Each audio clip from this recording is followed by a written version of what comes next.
Spencer, my dear fellow, Yes. I have good news, Oh. bad news, Oh. and worse news. Ah. I will do it as you like in a descending order, bad news to good. Okay. The worst news is that my submission to the fiction desk was rejected today. Oh. Form rejection, generic. I had high hopes for that. I thought that was a good one. And which story was that? That was that Appalachian Gothic. Oh, okay. And it was submitted for their specific ghost issue. At least it didn't take them long to get back, though. Yeah, it only took a month or whatever, like 3 weeks. They say that's their normal rate, but I didn't get any, because they get so many submissions, I didn't get a personal, like, what was wrong with the story or why they didn't like it or anything like that. So very disappointed by that. But that story is still at the Missouri review, which I have very little shot of getting into. Yeah. That's more of a prestigious one, so now I'm thinking I'm going to have this story I really like, but I don't know where I'm going to submit. So maybe I'll submit it to a contest, but that brings me to the bad news. Okay. I did not win the Kurt Vonnegut Speculative Prize, Fiction Prize. That finally, even though it was supposed to be announced in January, was announced today. I got the generic form rejection. They had this year 634 submissions. Oh, that's a lot. Yeah, and that's the one that's like a $23 submission fee, but you get the it's like $16 book with it. So I get the summer issue with the winners in it. Oh, that's cool. But even though I lasted the whole length of the thing, like I didn't get any early rejections, which is good, because I assume you do get rejected early, or if as they go along, if you're not going to move up in the thing. But I was not a finalist, and as far as I know, I am not a semifinalist because there was only like 10 stories, something like that. There was the winner, the runner-up, 2 honorable mentions, and then maybe 4 or 5 semifinalists, I think it was, or finalists, or I forget what it was, but I don't think it was more than 10 stories that. And that what you say, 600 and what? 34. So yeah. So I could have been in the top 20, who knows, or not at all. But I did not get offered publication, so that sucks. And which story was that one? That was another Appalachian Mountain story. That's the one with the guys dragging the dead body up the mountain. That's the one I can't place anywhere, and I'm thinking that's just one I'm not going to get published. You're just going to have to do a collection of Appalachian stories. I could. I don't know.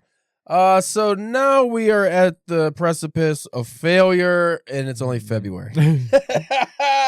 I have 2 bits of good news, actually. One writing related. I got my submission into the Starlight Pulp Review. I don't remember if we mentioned that last week or not. I think you were talking about it, but then after the podcast, when you went to try to look, it wasn't up, and you had to wait like another 2 or 3 days before you. Their submittable had a glitch where they were open for submissions, but the submittable said they weren't. I just had to wait till Monday. I think it was because it was the weekend and they opened up on the 1st, which was I think Saturday. So I got that in, and I'm just waiting to hear back. So hopefully that's one I have a really good feeling about. If I get in that would be my first real reputable review. The only other review I was in was last year's Anoia review, but that's online only. That's pretty cool. Hopefully I could get into that, and I'm gonna read the issue 5. I read a couple of the stories in it, before, but I'm gonna go ahead and finish reading that and see. Hopefully that'll give me a better indication if my story will be a good fit. I think it'll be. They mainly take, because they're pulp stories, they take Westerns, crime, horror, and maybe that's the only ones they mention, but they also take other. My story's the other. It's like a classic fight story, like the old fight stories. But the guy who runs it, he's a fan of all that stuff. So the final bit of good news is I finished Crime and Punishment. It's reading related. Yeah. I ended up cracking down, and because when I was sick, I didn't do much reading, and it's just like some days I'd have good reading, but the problem is, like, if I took 30 minutes a night to read, that's like 10 pages of that book at most. Yeah. Because like each page is just full block of text. And it's, I don't know, almost 600 pages, 560 some pages. And I don't even think that includes the translation notes and all that stuff I read at the beginning, which is another probably 50 fucking pages or something. But I read everything, and I really enjoyed it. There's some things that I found interesting. One, the whole time I was reading that, I was having really fucking weird Russian dreams. Yeah. I'm not joking. Like, it was affecting my subconscious to that level. Were you like in Russia, or is it just like No, Russian? I was like the character's shoes, like the fucking destitute murderer. I was just in his shoes and just like, I never read anything that lingered like that. Even now, I still have been thinking about it because it starts off when you're reading, you're like, oh, this is just like a normal crime thriller kind of thing, literary aspects. But, it didn't seem like it was that deep. But then as you just keep getting into the messaging and the way Dostoevsky like drills it into your head of what's right and what's wrong, it really just gave me a lot of questions that I found myself subconsciously trying to answer in my dreams and then as I was awake as well. Like, for instance, like the crux of the story is Raskolnikov. He's a poor student who ends up not being able to continue his studies because he's so destitute. Because everything in that time was just like, you're fucking so poor. Like, he was living in this like shit apartment that was basically just my couch. And like, I think that was maybe like the size of my bathroom over there. Like, it was very small. He ends up concocting this plan where he has like this there's multiple ways of thinking for this guy, which is also interesting. So like one thing is he has this Napoleon complex where he's like, you know, great men should be allowed to do whatever they want if it means that they could reach their greatness. So in his case, he murders an old money lender, like a pawn shop owner kind of deal, where it's a lady who, like, people would bring them their goods and she would give them some money for them and she would hold on to them. And then, you know, if they're desperate, and then if they want that item back, they would have to pay her probably more. Yeah. You know, it was fucking shit. She was a mean old hag. Like, her sister was like basically a saintly woman that she just treated like shit and beat. And she's just like the hugest piece of shit in Russia, apparently. According to Raskolnikov and the people that knew her. And the problem here is that he has a few ways of thinking. So one is if he murders her and robs her of this money, because he had some dealings, like he gave his father's watch to her for some money and shit. And he's also very feverish and sick, but I think that's also because of his guilt and everything. Yeah. Russian writing's very over the top. Everybody's like screaming and storming around all the time and then bursting into tears and then roaring with laughter. Very dramatic. Yeah, very, very dramatic. And I don't think that's just the translation. I think that's just Russians in general. But they're also always drunk. Maybe were they fan of soap operas? Yeah. But he goes and commits this murder and stuff. And obviously the murder scene's really cool. And he's like going through with it. It's like, oh, fuck, should I be doing this? Like, it's a very conflicted individual. But his Napoleon complex of, if I kill this woman, I'll be able to reach my greatness. And that's worth more than her life. That's like the narcissistic ideology that was kind of going around at the time. And then the other side of the coin, too, he had was that if you can kill one bad person to save 1,000 people, what's better? Yeah.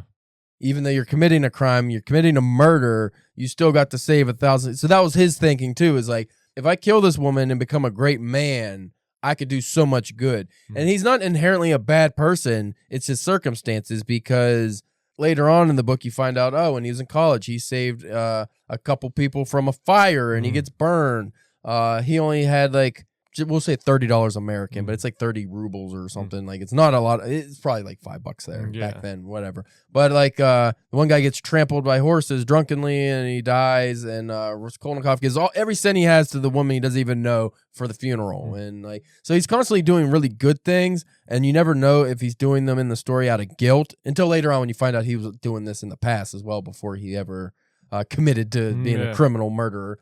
But anyway, to shorten this up, I don't want to give away the ending, but he eventually asks a lot more questions, and it really leaves you conflicted. And it's also, I imagine, it probably deals with like what a person does like at their breaking point too, like especially if they've done these good deeds and stuff like that, and then you are still constantly getting shit on. It's like, well, why am I doing them? Well, that's like a big part of it, and there's a lot of other characters that are introduced where you have like this one guy whose name I can never say. It's got every fucking letter in the alphabet in it. Svigiel. At least twice. Yeah. He is a very lecherous nobleman, and he's always doing he's just a womanizer, and he's a hunk of shit, but then he's also doing good deeds as well. But it's because he has the money to do good deeds, which is possibly because he might have murdered his wife, who was the rich person. Because he was originally in debtor's prison, and she got him out. And but there's a lot of characters introduced that do the counterbalance. Like you have, Sonya, I think her name is one of my favorite characters because she's the daughter of the guy that gets trampled to death. She is like the religious aspect of this, like the good aspect. Like, so where Raskolnikov is going through all these trials and tribulations of his own making, her problems are like she's a prostitute. And back then, like, that's the worst thing you could be. It was worse than a murderer, probably. And she's a prostitute because she has to take care of her family. And she doesn't want to do this. She's very religious, and she wants to be, a chaste woman and all this stuff. But everyone looks at her like she's the biggest hunk of shit. Yeah, she's probably the best person in the book. Right. like the purest of heart. And then like Raskolnikov's the only one that really sees that, which is also interesting because like, oh, this fucking guy who killed. The problem with the murder too is it wasn't just he murdered the old hag. The saintly sister I mentioned comes in and he can't have a witness, so he acts as her. So he didn't just kill the old hag; he killed someone that, in his opinion, didn't deserve it. Yeah, that's I think what really racked him with kill. He doesn't care about the old crone. It's the fact that he also killed this completely innocent woman that did nothing wrong and shouldn't have even been there. So that's also a problem for him. But yeah, you get these counterbalances of these characters. You get the one Rasmussen or something. He's in this pretty much a very similar situation as Raskolnikov, but he doesn't give in to any. He doesn't have notions of being a criminal. He's just like, oh, I'll just work really hard. So you got the poor destitute guy that he just works really hard, and he's also good of heart. And then you get like the other psychological aspects of like the Porphyry, the inspector who's inspecting the crime, and he goes into the psychology of it. And Dostoevsky does a masterful job of breaking all this down. And I could imagine in the 1800s, you would be like blown away by this. Right. I originally, like probably for the first half of the book, was like, oh, this is good, but I don't see why this is a masterpiece. When I got to the end, I was like, holy shit. Again, like the subconscious thing. It's like because originally it's not like the writing's anything that'll blow you away. It's other than the names, like you would have no problem fucking reading this. Like it's fine. It's not like a James Joyce or anything. You know, it's not complicated. But when you get to the end and stuff, and you realize even days later that it's still lingering and you're still thinking about these, obviously that affected you. Yeah. And especially when I was having dreams about it. So I'm thinking, well, what other mark do you need to be a masterpiece than something that actually sticks with you that long? Right. And it's not the story that sticks with you. It's not the murder or even the characters necessarily. It's the ideas presented. It's the questions that it's asking. Yeah, like very deep questions. And I'm like, holy shit. Because I know, like, you always think about that. It goes back to the old train conductor thing. Is, do you pull the lever to kill 10 people you don't know or your mom? Yeah. You know, it's like, what's always better for everyone else? Or do you just do it for yourself? Is that what's best? It's very complicated. But the idea of killing one because I've been thinking these a lot lately, is like, not telling any tales out of school, but I've been having a lot of those fantasies lately of getting rid of some high-end people that I'll never even come in contact with for the better good of society. But who are we as individuals to make that decision? Well, that's what made that show Dexter so good. He was killing serial killers. He himself is a serial killer, but he is always taking out bad people. So when do the scales weigh out? Like, I mean, it's always a slippery slope because if you do that long enough, you will fuck up probably and kill someone that didn't deserve it. But who's to make you judge, jury, and executioner? Why are you the one? Where are your morals? How are you so morally above everyone else that you can decide, oh, that guy is a fucking rapist and I should be able to cut his head off with no consequence? It's like maybe the guy deserves that, but who are you to be the one? Even the state. Who's the state? But then that goes into the religious aspect. Are you a God-fearing person? Do you believe in God and think God has rule over everything? Because then you shouldn't be killing anybody. Right. Because you're killing God's creations in that case, and you should have no say or bearing in that. But only God can kill. But as you know, if you were a godless atheist, and you a heathen who is going to be banished to the pits of hell that you don't believe in, you are more morally capable of doing such things, I would think. But at the same time, but then that goes to a personal preference. It's like, should I be above that? Should I kill or do something evil if it benefits everyone else? And that's where it gets tricky. Because if you don't think there's some higher power controlling everything and you as the individual control your own destiny and you actually do have free will to do this stuff, should you be able to kill a killer?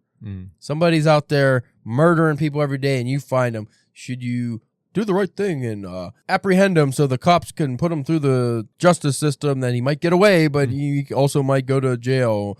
Or do you just saw his head off? Yeah. And then it's done. Or another like aspect of that is that you just go with like the recent like CEO like shooting, and it's just like, well, he killed somebody. Do we let him go? Like you know, like if you would have like, say if you were on the street and you saw something like that happen, and on the news like you saw like, oh, that was him, but then you find out like, oh, he might have counted this guy's whatever. And you're like, well, do I call in and like, the hotline and give him, the information, or do I agree with this guy and just fucking don't say anything, Oh, that's a modern example. Luigi allegedly killed a man. We don't know if it was Luigi. Yeah. Luigi allegedly killed a man who was possibly responsible for hundreds of thousands of deaths through bureaucracy. That's tough. Yes. I agree with Luigi. I'm just going to say it on air. I do not feel bad for that fucking hunk of shit. No, because I don't care if he was actually a family. They presented him as a family man, all this. Apparently he was estranged and nobody liked him. But let's just say he was a family man and he went to church on Sundays and he even gave to charities. You took a position where you and you only are the reason that so many lives are ruined. Fuck you. Yeah. Well, I mean, you could tell he was a fucking shut up, because he couldn't even do it himself. We had to get like an AI algorithm to pick who got denied and stuff. And I'm not saying it's just to kill somebody like that, just because you may or may not disagree with, and if you're agreeing with what he's doing, then I'll kill you too. So I'm more of as we've talked about, the Robert E. Howard barbarism is what I ascribe to. So I'm not the one to, if I had it my way, I'd be axing people. I'd be Raskolnikov, but not all fucking shaky and feverish. I'd be like, yeah, you're a bad guy. Axe to the head. Eye for an eye, that's fine. I don't care if it leaves everybody blind. I think it leaves me with one eye. Is what I think it leaves. But let's just say that I'm axing fucking CEOs in the street. If I get caught and I have to get my comeuppance, fine. Yeah. That's what happens. Again, the rule of barbarism, if I go around killing people and then, even if they're bad people, but then they finally catch me and I get killed, that's what you get. It's a rough life. Yeah. But I don't disagree with Luigi's actions. Maybe not kill the guy in the street, but if that's the only way, you got to do it. Because the guy's not going to face any other consequences for the things he's done. And it's like that, you can be like, I understand, too. It's like, I understand why he would do something like that, but then you can do that. You can have that, but then also be like, but by the law, he is guilty. But I understand why he did the things that he did. The only problem with that whole situation was that guy probably didn't know why he got shot. Yeah. Because he died. Yeah. So he didn't. So maybe if Luigi just fucking shot him in the legs and made it so he could never walk again, that would be more of a, now you know why this was happening to you. Like everyone else saw what happened, and it's a good thing for the other CEOs to see that. But for that guy, he did not have any idea. Probably he probably thought he was getting robbed or something. So that kind of sucks. Also, it could have just been a hard hit. It's conspiracy time. No, it's not. We need to get into the episode because that was a 20-minute cold open. Yeah. So I guess this will be a DBS episode. We are not going to talk about murder anymore, but we will talk about something even sadder. Aww. Is it sadder? Let me look. I forget what the topic was. Yeah, it's contemporary fiction writing getting worse. So that is more something that affects our daily lives. Yeah.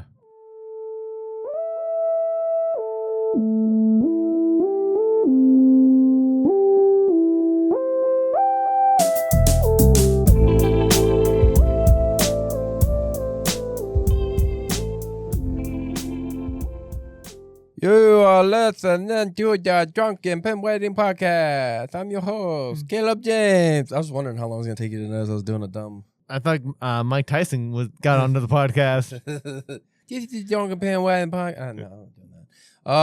Yeah, it's Drunken Pen Wedding Podcast. I'm your host, Caleb James. With me, as always, Spencer, the Calcutta Clergy Coddler Church. Why are you coddling members of the clergy, you sick fuck? It's like you're like, oh, you're okay for molesting kids. Well, no, what it is, it's okay. Snap the neck. We're not talking about murder anymore. Snap the neck. Like, you know how you always see in those 90s action movies where it's just a quick turn of the head? Steven Seagal. Yeah. I always wondered if that would work. If that would work, just snapping the neck. Well, I mean, if you grab somebody from the top and you really crank it? Yeah, you at least, It's going to hurt. Yeah. It's going to cause problems. It's not going to feel good. Or it'd feel really good. Maybe you needed that kink cracked out. Today we are going to our friends at currentpub.com. This article came out September 9th, 2024, and it was written by Nadia Williams. I didn't want to read this verbatim, but this is one of those articles. It's pretty short, actually. So I think I'm just going to read the article real quick. Okay. And this is one I don't think we're going to make fun of or anything. It seems like a solid article because it's mainly the topic I want to discuss. Okay. I'd like this person's view, their opinion, and see if we agree or disagree. Is contemporary fiction writing getting worse, Spencer? So what would you say before we get into this? Do you think fiction writing is getting worse? I would compared to 100 years ago. The actual writing and storytelling abilities. I don't know. Because we've kind of talked about this before, and I'm more on the side of like not as bad as people think, but also that could also be the, because I'm still more of a genre, like action, thrillers, even horror, whatever. I think if you dove more into the best-selling writers category, you would find it's getting worse. Yeah, and I have my. I kind of have my people, like, even, like, newer people, it's just, like, that I like. So I'm, like, I'm reading their stuff, so I like theirs. I'm not trying as much new things. Like, I'm just not, like you say, kind of, like, going into, like, Barnes & Noble and, like, oh, the new rack or the bestseller rack and just picking something off of it. Right. And this is pure speculation from my point of view because I don't read what's on the best-selling list generally. Yeah. Every once in a while, maybe, like, an Andy Weir pops up and we read something like that. Right. I haven't been burned. I haven't read anything that was on the best-selling list that I've been burned by, but again, I'm not reading a lot of any of these books generally. Usually, it's something like like Andy Weir's Martian, where it's like, oh, we want to read that, and it just so happens that was a bestseller, but it's not why we went to read it. Right. I think that, not having read the article yet, I think that I would agree that most of the writing problems probably comes from, as we talked many, many times on here, these writing workshops and these writing schools where people learn a uniform style of writing. And AI writing now, because we talked about this before, probably off air, where like if you go by the Grammarly edits like 100%, every story you write and people's other people's stories are probably going to read very similar. Yeah, they're going to sound the same. Yeah, they're going to read the same. So if you go by any of that stuff, I would say writing has gotten worse because of all those things. And I think the utilization of tropes and cliches, and that's not even necessarily any fault of writers, like contemporary writers, because, if you have 200 years of novels, at some point you're going to hit the mark where it's like, we can't really have something's a cliche. Well, it's been done. That's kind of like an issue in like a lot of comics now. Yeah. It's like a lot of them has been like, Batman's been around since the 30s. It's like we're coming on to 100 years. Like you're gonna be running out of new ideas. You're mainly reshaping old ones. You just have to tell good stories. You have to focus more on the story and stuff. But yeah, a lot of the cliches and stuff. I don't know what the workaround is. I use cliches even when I don't realize it. A lot of times I go back and I'm like, man, I need to, I try to do clever ones, instead of saying some guy, he got hit by a Mack truck, I'll try to use something slightly different, but it's still the same thing. Right, yeah. You're just saying something hit as hard as something unreasonable. Yeah. Like the guy's not actually punching with the strength of a Mack truck, but that's a good image. I'm going to change it. He's hitting with the force of a hurricane. Same fucking thing. Right. Same language. You're just, you're changing it, but it's all been done before. So that I don't have any problem with necessarily, but the actual writing style and the language used, that's where I think has been dulled down. Vocabulary is one I think has been really dulled down. Yeah. I think a lot of writers have just did vocabulary to the wayside. I'm not even saying, hit the thesaurus or use $20 words all the time or even splatter them in. I'm saying stop using it's blue. It's green. Something a little more vivid. Now, just devil advocate on that. How much do you think that is for selling purpose?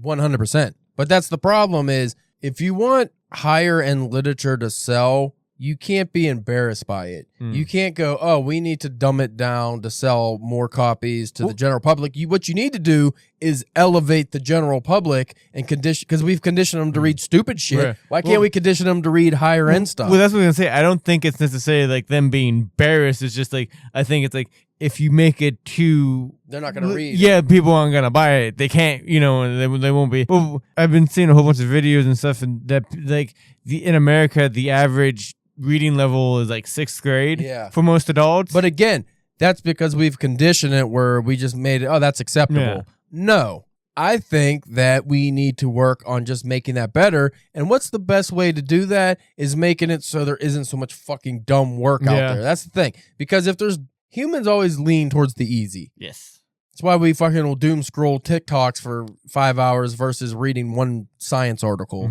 It's like, oh, I'm interested in the science article, but it's so much easier watching a bunch of TikToks of people just talking about it or something, So when you get into that kind of thing, people are going to generally, the general public are going to generally steer towards the easy books just because they don't have to think as hard or focus as much. And again, it's easier, and there is a place for those. But if you want them to gradually go up, it used to be in school, by the time you're in high school, you're reading Shakespeare. They don't fucking really read Shakespeare unless it's advanced. Yeah. I'm pretty sure back in the day, they were reading Shakespeare in middle school and stuff. It's like we've actually gotten not intellectually dumber, we've gotten purposefully dumber, it seems. Like we've lowered the education standards where people are just as dumb as they've always been, but we've made it so now that's fine. Where it used to be is like, oh, you didn't know who Shakespeare was? You're a fucking idiot. But now it's like that when it's not really shunned, No, it's like, oh, you know who Shakespeare is? You fucking tool. You fucking Dorcas. I was telling Mindy, because she was talking about her nephews, he got something to be... for like the National Honor Societies, like he got the, I don't know, speech or he can write something. I forget what it is. I was like, oh, I used to always get those in middle school. I was like, oh, really? I was like, well, yeah, but I didn't do them because in my school, if you fucking they knew you were on the National Honor Society and stuff, you're a fucking dork and they make fun nerd. of you. Yeah. So like, I read a lot of books, but I would hide them. Yeah. Like, we didn't talk about this shit. But that's a problem. You don't realize when you're a kid. It's like, oh, I should be embarrassed to read.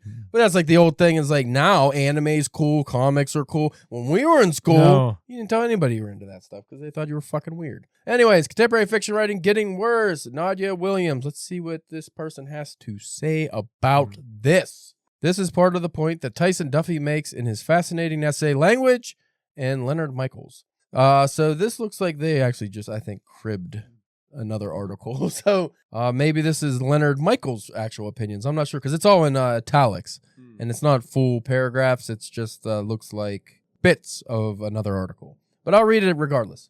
And I can already tell by this opening sentence I agree with this. Since the advent of the MFA, the average quality of literary writing has become illiterate. That's a little extreme, but I get what they're saying.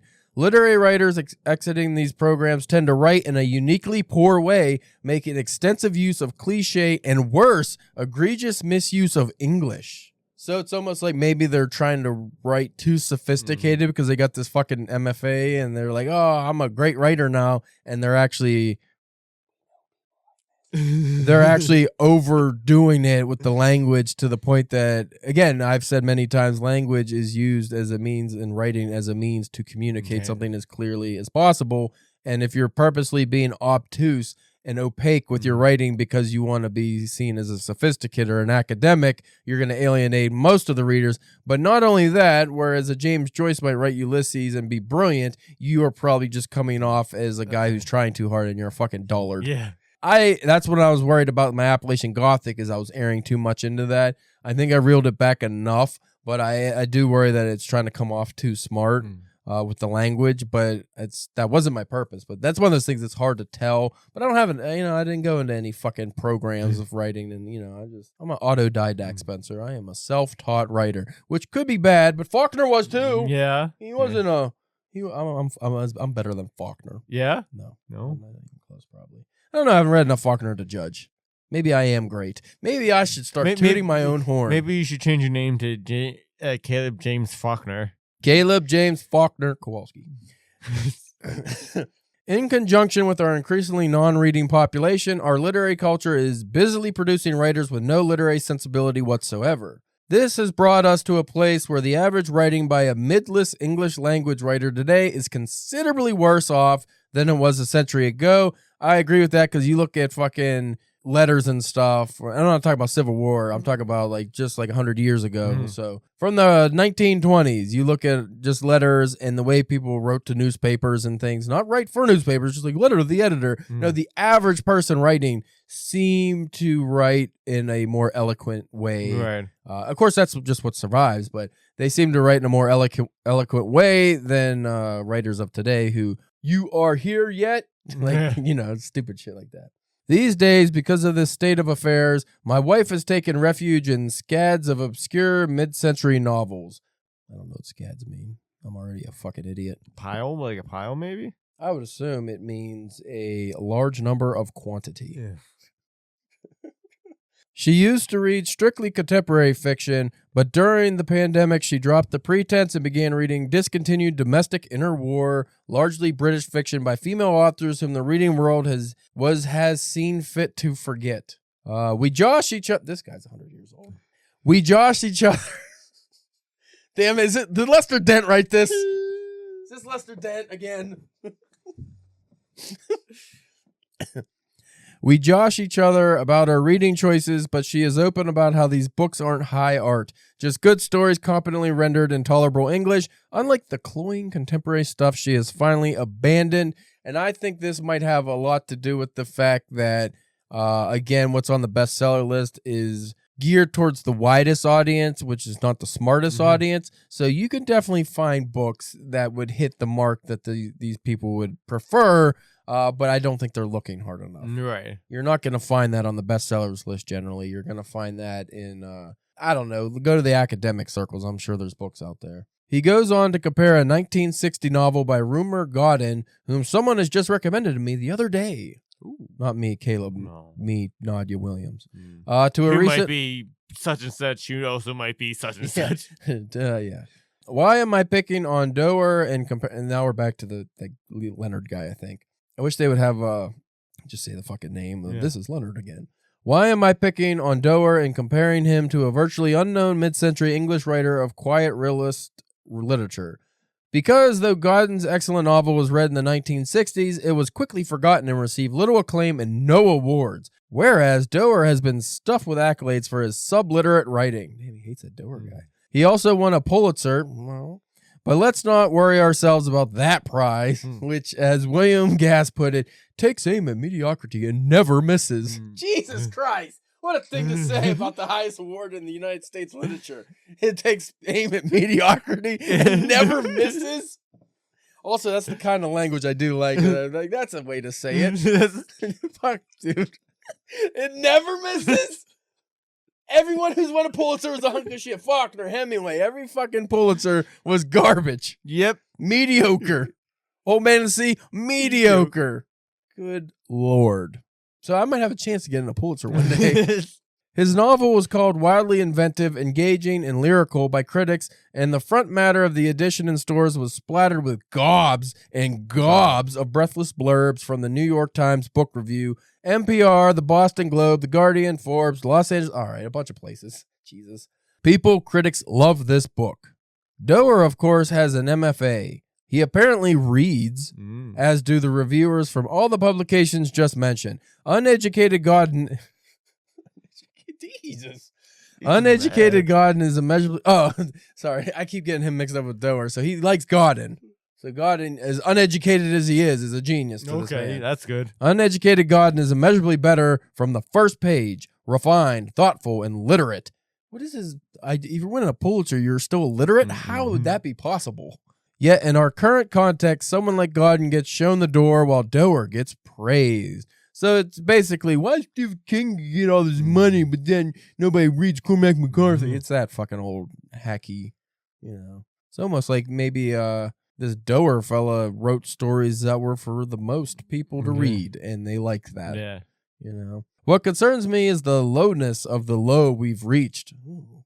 After decades in the MFA gulag, God, writers emerge now with no sense of what English can do and less respect for it as a craft and duty. You can read the full essay and all its acerbic brilliance here. Of course, not all MFA products are like this, and one could... This is naughty again. Of course, not all MFA products are like this. This one could say similarly derogatory things about folks who get PhDs in history. And yet, this does raise the question, why is so much modern fiction simply, unreadable? So Nadia didn't really actually have an article there. It was 98% that Leonard fella who does not like anything but Godin.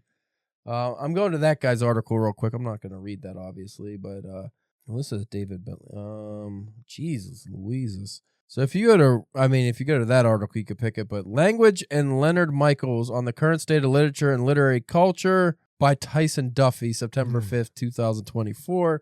So there's a lot of people reading this guy's book or essay or whatever. That's realclearbooks.com, and that goes very deep into what that guy's opinions are. But we got the gist of it. So what do you think? I mean, we pretty much clearly stated how we feel about the writing programs and everything, but do you find work now to be illiterate?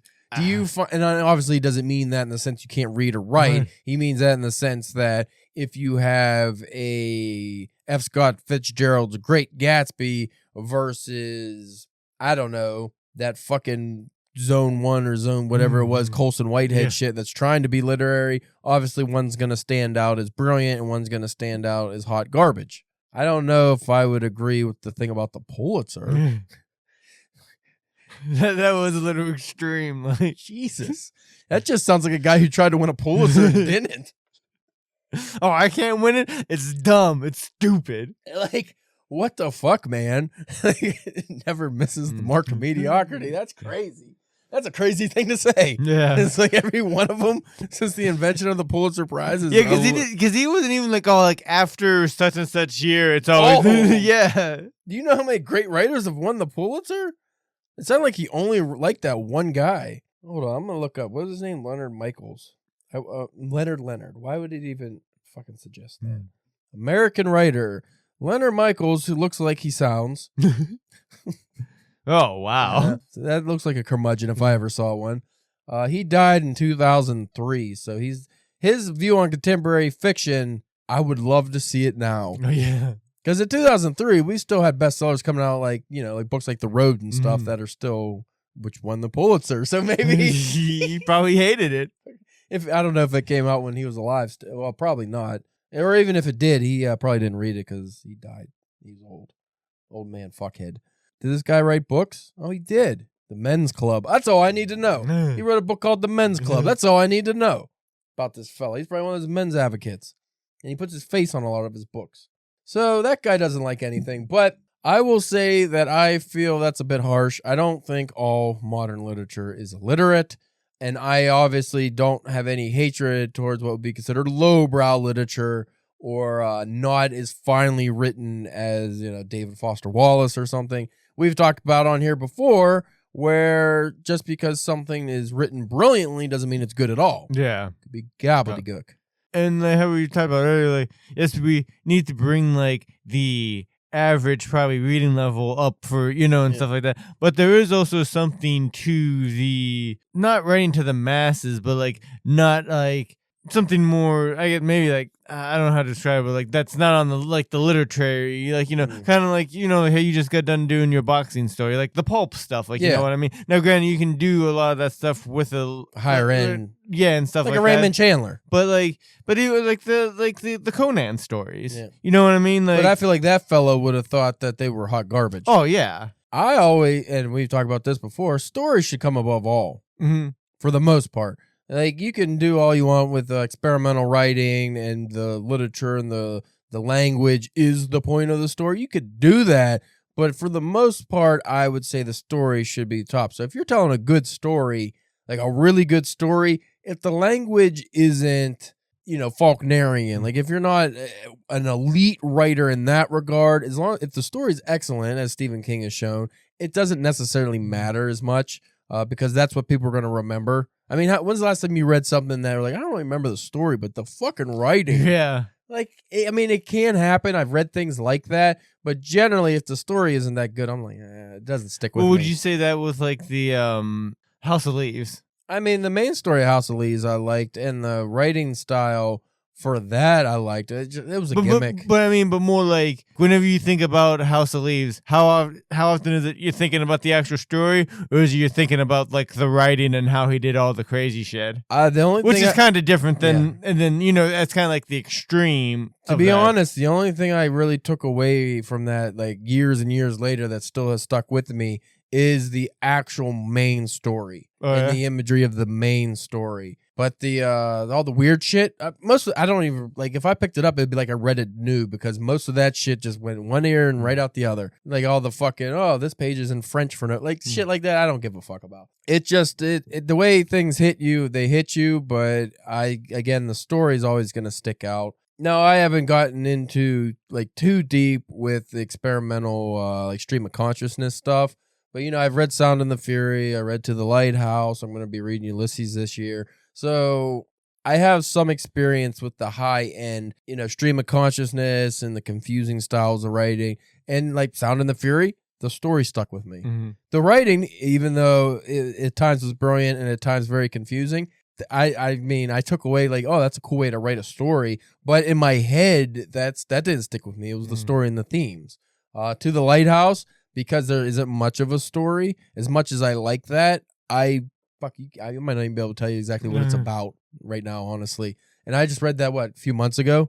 Yeah, I think so, yeah. I really like that because of the way it was written. That was one because it wasn't really a story, so I liked the way it was written, but at the same time didn't stick with me because of that. You know, you can't, how do you take away, it was like, oh yeah, I really like that stream of consciousness, or the chapter that was just about, you know, from the viewpoint of the house and how it views things. That was really neat. Yeah, it was really neat. I couldn't give you any, I'd have to look up quotes or something to get anything jogged in my memory. Like, I look at Alan Moore's Jerusalem. The story stuck with me. It's really cool. I really like the story, but like the chapters that were written, like Finnegan's Wake, the only reason that some of that stuck with me is because I read the translated version. If I only read the regular gobbledygook version, I would have nothing. So I think the most important thing is generally the story. I'd like other people's opinions, like maybe they actually do prefer just the writing. I feel like a lot of people prefer the writing. But then, you know, conversely, like Cormac McCarthy's Suttree, which I said is my new favorite book of all time, that 75% of that reason is because of the way it's written, not because of the story. But the story stuck with me, and I really liked the story,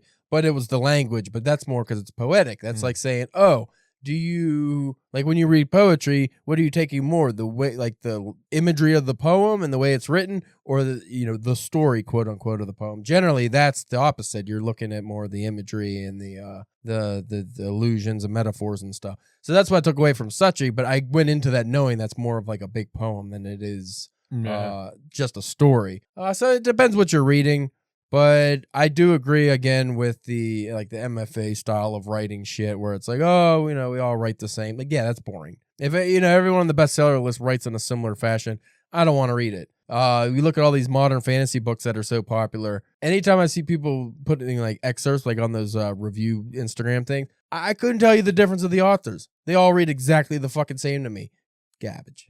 That's one thing I like to say with like my Asher Kang stories. When you read an Asher Kang story, if you went into that not knowing, like my new one, if you went into it, because I don't mention his name for, you know, a couple chapters or whatever scenes. So if you read that story, you would probably know just the way, because the way I wrote it, it's an Asher Kang story. Like it was specifically written just like the first one was. So you would know that's an Asher Kang story. So if I do keep writing those and make them a series, you'd be like, oh, that's an Asher Kang story because the way it's written, the language used, and you don't necessarily, because that's how the Robert E.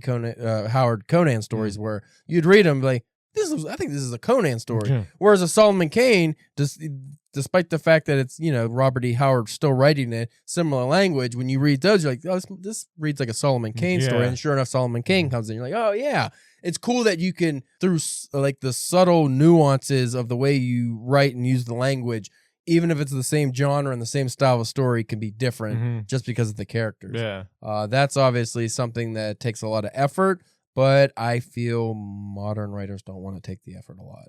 I like doing that because I just think it's cool, but I don't think a lot of modern writers want to put in the extra effort when they can just write it like all my other stories and, you know, it's fine. Any final parting notes for you, Spencer? I don't believe so. I think we got it. All right.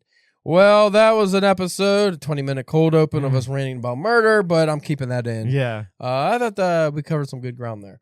If you want to check us out, you can do so at DPW on the interwebs, Twitter, Instagram, Facebook, and YouTube. Spencer's OnlyFans, he is in Calcutta, and he is coddling the clergy. Is there clergy in Calcutta? Calcutta is very poor. Yeah, so probably. Calcutta is one of those places you only know because it sounds kind of like a cool name. Like, you know, I can imagine like an MMA fighter being from Calcutta or something, or like a fucking, I don't know what I'm saying. You can check me out at CalebJamesK.com and view my publication history and see how many failures I got this come. I should start posting about my failures and writing on blog and doing shit. I don't want to.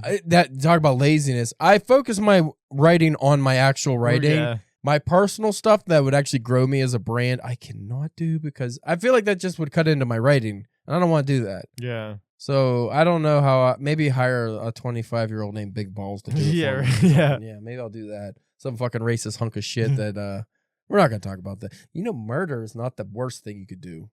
Agree or disagree? Murder is the worst thing, or not the worst thing you can do? What do you say? You could probably do some worse things than murder, because to do things that makes the guy want to just to be killed.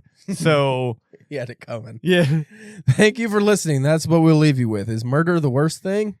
You decide.